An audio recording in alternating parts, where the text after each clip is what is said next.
Christ est ressuscité. Alléluia, Alléluia. Christ a vaincu la mort. Alléluia, Alléluia.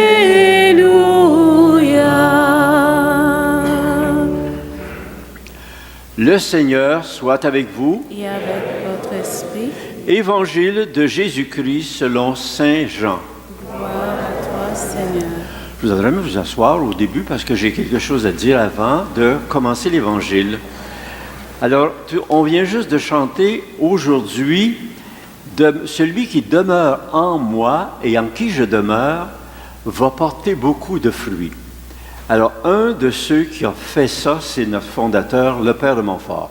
Il y avait une vie mystique, je vous l'ai dit tout à l'heure, il y avait une vie mystique tout à fait étonnante. Mais je vais vous présenter aussi quelqu'un. Demain, ça va être l'anniversaire de sa canonisation. Ça fait 18 ans qu'elle est canonisée, c'est sœur Faustina.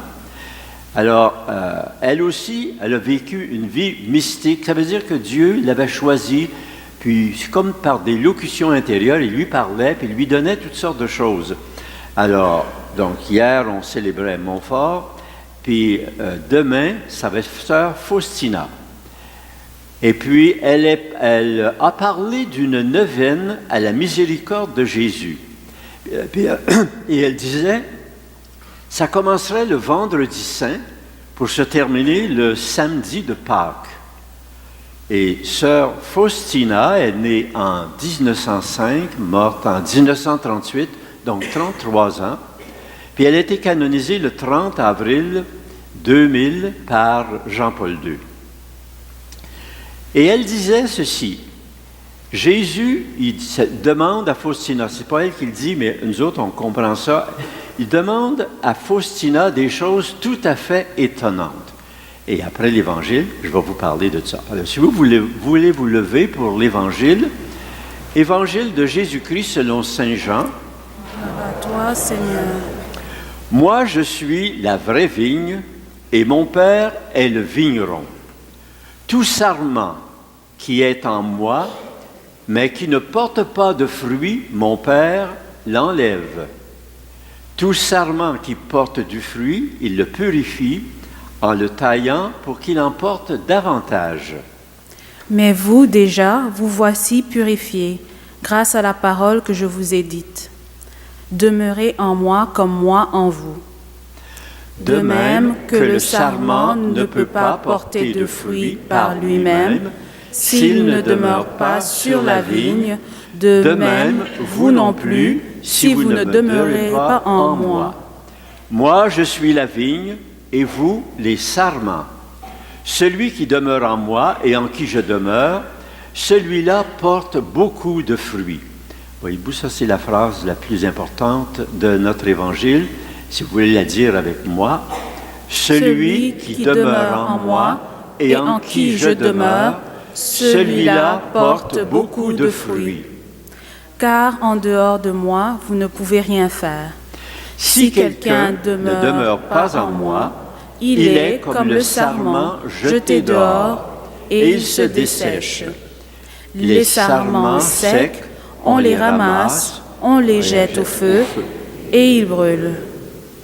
Si vous demeurez en moi et que mes paroles demeurent en vous, regardez la conséquence. Demandez ce que vous voulez et cela se réalisera pour vous.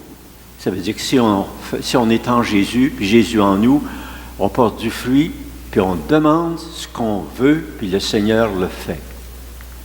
Ce qui fait la gloire de mon Père, c'est que vous portiez beaucoup de fruits. Et que vous soyez pour moi des disciples. Acclamons la parole de Dieu. Louange à toi, Seigneur Jésus. Vous pouvez vous asseoir. Jésus, comme je vous disais tout à l'heure, a demandé une chose tout à fait étonnante à sœur Faustina, à Sainte Faustina, depuis le 30 avril 2000. Cette intercession est l'inverse de ce que demandait Dieu à Moïse pour vaincre les Amalécites. Je ne sais pas si vous vous souvenez, les Amalécites avaient attaqué les Juifs dans le désert. Puis là, Moïse a dit à Josué, le chef militaire, il a dit, tu vas aller les repousser. Et moi, je vais monter sur la montagne, puis avec Our et Aaron, puis je vais aller prier pour que ça marche. Alors, Moïse devient comme un intercesseur. Dieu a dit, tu monteras sur la montagne, et là, tu vas prier pour que la grâce vienne. Alors, Moïse s'est dit dans le texte, le bâton de Dieu à la main. Je ne sais pas si j'ai apporté, oui, j'ai le bâton de Dieu ici. Le bâton de Dieu à la main. Puis mon bâton de Dieu, actuellement, il y a une petite croix, mais Moïse, il n'y avait pas de petite croix au bout. Mais le bâton de Dieu avait la puissance qui a fait toutes les merveilles devant Pharaon. Je ne sais pas si vous vous souvenez, tout ce qui était arrivé, la dernière chose, Dieu dit à Moïse, jette ton bâton à terre. Il l'a jeté à terre, puis ça s'est changé en un serpent. Oh, Pharaon dit, mes sages sont capables de faire la même chose. Il fait venir ces gars, puis eux autres aussi, il y a un petit bâton, ils jettent à terre, ça se change aussi en serpent. Mais, ce qu'il n'avait pas prévu, c'est que le serpent de Moïse a mangé tous les autres. Là, il a vu que la puissance du Dieu de Moïse était très forte. Alors, il a dit, tu vas monter sur la montagne avec mon bâton et tu vas intercéder pour le peuple. Alors, il laissait descendre la grâce en lui. Puis, il la gardait un certain moment. Quand vous êtes intercesseur, comme Moïse, vous allez chercher la grâce, mais vous la gardez un petit moment avant de l'envoyer à quelqu'un d'autre. Et puis là, je dis, le temps où vous l'avez en vous, vous mettez l'acte de foi. C'est quoi l'acte de foi? Parce que la personne à qui vous l'envoyez ne pensera peut-être même pas à ça. Puis vous savez comment Jésus était sensible à la foi. Il était émerveillé quand il voyait la foi quelque part. Souvenez-vous du type qui était sur un brancard, et puis il y avait 4 personnes qui portaient le brancard. Il arrive à une maison où Jésus était là, puis la foule était tout autour, le pressait. Il ne pouvait pas entrer dans la maison. Jésus était dans la maison. Alors, ils sont montés sur le toit, ils ont enlevé des tuiles, puis ils ont descendu leur paralytique, le petit brancard, devant Jésus. Quand Jésus a vu ça, il a dit, ça se peut-tu? Quelqu'un qui a la foi comme ça. Ce n'est pas le paralytique qui avait la foi, il était peut-être inconscient, mais c'est les porteurs, donc ceux qui font l'intercession, c'est eux qui ont l'acte de foi ferme, solide, et Jésus admire ça. Ça fait que si vous êtes intercesseur comme Moïse, à un moment donné, pour quelqu'un, vous priez pour quelqu'un, pensez, vous allez chercher la grâce, puis quand elle est en vous, là, vous mettez l'acte de foi. L'acte de foi, c'est « Seigneur, je crois que tu peux faire ça. Je te demande de le vouloir. Si tu veux, tu le peux. Seigneur, je te demande de le vouloir en ce moment. » Puis là, vous envoyez la grâce à la personne. Des fois, vous envoyez ça à l'autre bout du monde, une personne qui ne sait pas du tout que vous avez prié pour elle. Mais ça va se faire parce que vous êtes la personne qui intercède. Ça, c'est ce que Dieu demandait à Moïse. Mais à Faustina, ça n'a pas été la même chose. Nous autres, on avait, quand on était à Drummondville, le Christ roi, il était comme ça. Ça veut dire ça que la personne qui a donné le plan à celui qui a fait la statue avait sûrement lu le texte qu'on vient de lire de Moïse tiré des Exodes de chapitre 17, où là, le bâton de Dieu à la main, il va chercher la grâce, il la garde un petit moment, puis après ça, il l'envoie à quelqu'un d'autre. Alors, lorsque Moïse levait la main, Israël était le plus fort. Lorsqu'il baissait la main, Amalek était le plus fort. Alors, ça veut dire que quand il voyait qu'il perdait, il relevait la main avec le bâton, puis de nouveau, il gagnait le terrain, puis les Amalécites étaient repoussés dehors. Alors, Our et Aaron, quand ils ont vu que Moïse se fatiguait, ils ont été chercher une grosse pierre, ils l'ont mis là, puis ils ont dit à Moïse, « Assis-toi, nous autres, on va te tenir les mains. » Alors, il tenait la main de droite avec le bâton un petit peu plus haut, comme ça, puis l'autre main, prêt à envoyer la grâce aux Juifs qui se battaient en bas. Mais pour L'intercession demandée à Faustina est à l'inverse de ce que Dieu avait demandé à Moïse. Il avait demandé à Moïse d'aller chercher la grâce, puis de l'envoyer. Il demande à Faustina, va me chercher les personnes qui sont mal prises, qui sont malades, et puis qui ont besoin de guérison, puis qui ont besoin de libération. Nettoie-les un peu, puis viens me les apporter. Voyez-vous, c'est l'inverse. Moïse, il allait chercher la grâce, puis il l'envoyait. Faustina va chercher les personnes, puis elle les monte à Jésus. L'inverse de ce que Dieu avait demandé à Moïse. Puis là, il dit, durant 9 jours, à partir du vendredi saint, c'était toujours des locutions intérieures, puis là, ses directeurs de conscience disaient, écris tout ce qu'il te dit. Tu amènes les âmes à la source de ma miséricorde, afin qu'elles puisent force et fraîcheur, ainsi que toutes les grâces dont elles ont besoin, dans les difficultés de la vie et particulièrement à l'heure de la mort. Puis regardez la conséquence. Quand tu es là puis tu fais ça, je ne refuse rien aux âmes que tu vas amener à la source de ma miséricorde. Jésus, miséricordieux. Et puis, le premier jour de la semaine, le vendredi saint, amène-moi l'humanité tout entière. Et je vous demande de dire, particulièrement les pécheurs. Ma lectrice. Le deuxième jour. Le deuxième jour, amène-moi les âmes sacerdotales et religieuses. Pour qu'elles sentent ta miséricorde. Troisième jour, amène-moi les âmes pieuses. Seigneur, qu'elles sentent ta miséricorde. Quatrième jour, amène-moi les païens qui ne me connaissent pas. Seigneur, qu'ils sentent ta miséricorde. Le cinquième jour, amène-moi les hérétiques et les apostates. Seigneur, qu'ils sentent miséricorde. Voyez-vous, Jésus, il disait sentir, qu'ils sentent ta miséricorde. C'est rare qu'on parle de même dans la liturgie, qu'on dit il faut sentir la grâce de Dieu. La grâce de Dieu vient, puis on ne la remarque même pas. Là, il dit qu'ils sentent ta miséricorde. Et le matin de Pâques, il est apparu à des femmes, puis il leur a dit, allez dire la bonne nouvelle à tout le monde. Et le soir, il apparaît à ses disciples et il leur dit, la paix soit avec vous. Et c'est dit, toute leur peine s'est changée en joie. En 1931, Jésus lui a dit, prends un crayon puis dessine l'image que je te montre de moi. Puis après ça, tu iras porter ça à un vrai peintre pour qu'il fasse une peinture. C'est ce qu'on a à l'écran actuellement.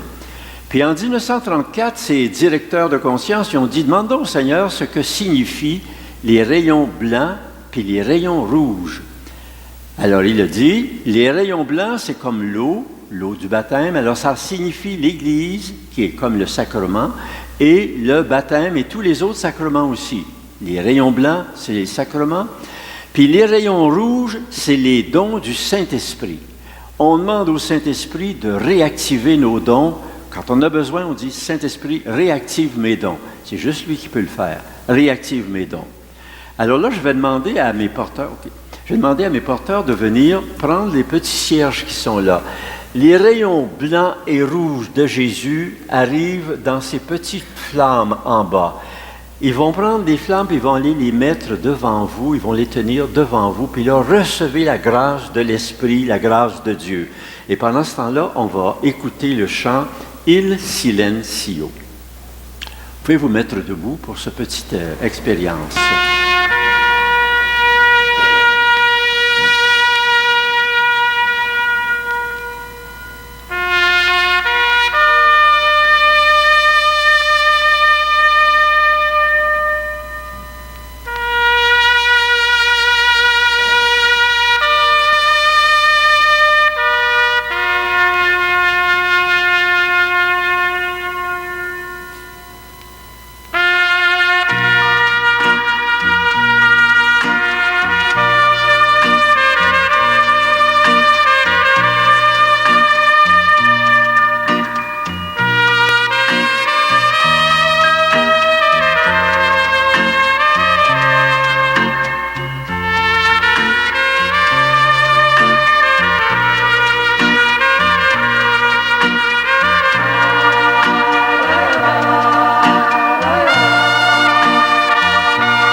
pouvez vous asseoir.